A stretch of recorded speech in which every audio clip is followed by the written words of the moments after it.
এই টাকাটা নিয়ে আমার হাজবেন্ডের সঙ্গে আমি কিছু একটা করার চেষ্টা করবে।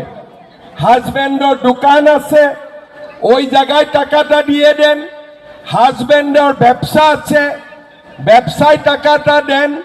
হাজবেন্ডের ফিশারি আছে, ওই জায়গাতে টাকাটা লাগান। আমার কিছু আপত্তি নাই। ফার্স্ট আপনারা টাকাটা গ্রুপে দেন। নাম্বার 2, গ্রুপে না দিলে নিজে কিছু একটা করেন।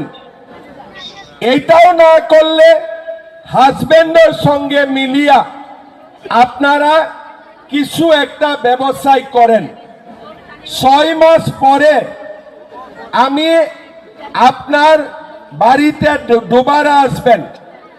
আমাদের অফিসারগুলা আপনারা বাড়িতে আসবেন, আপনাকে জিজ্ঞাসা করবেন কি টাকাটা কোন জায়গায় খরচ করলে মা? বলে আমি মোবাইল কিনে দিলাম। তো ঠিক আছে, বলে মামা টাকাটা আমাকে মকর সংক্রান্তি দিনে দিয়ে দিলাম, আমি ভোজ ভাত খাইয়ে গেল। ঠিক আছে, আপনারা যোগ করলে করলেন, আমি আপনাকে কিছু বলবেন না, কেন যেটা হয়ে গেল হয়ে গেল। নেক্সট মার বাড়িতে গেলাম, মা আপনি টাকাটা কি করলে? বলে আমি গ্রুপে দিয়েছিলাম, এখন আমার গ্রুপটা খুব সক্রিয়, ভালো করে চলছে, আপনি পরীক্ষায় পাস। এক और মার ঘরে গেলাম, বাড়িতে গেলাম, মা আপনার টাকাটা কি রকম?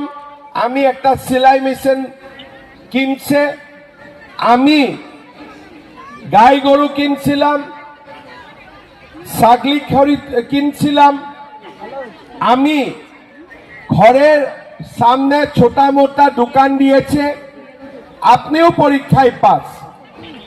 আবার একটা মার বাড়িতে গেলাম, মা টাকাটা কি করলে? নে টাকাটা আমার হাজবেন্ডের বাজারে একটা ছোট দোকান আছে, হাজবেন্ডের দোকানে মাল বস্তু খরিদ করার জন্য আমি টাকাটা দিয়েছিলাম, এখন দোকানটা ভালো করে চলছে। তাহলে আমি আপনাকে কি করবেন? দুবারা আবার আমি আপনাকে মাঠে রাখবেন। নেক্সট টাইম আমি আপনাকে কত দিবেন? 10,000 টাকার পরে এবার আমি আপনাকে 25,000 টাকা করে আমি দিবেন। কত টাকা পাবে সেকেন্ড ইনস্টলমেন্ট? ছেলেগুলো বলে না, মাগুলো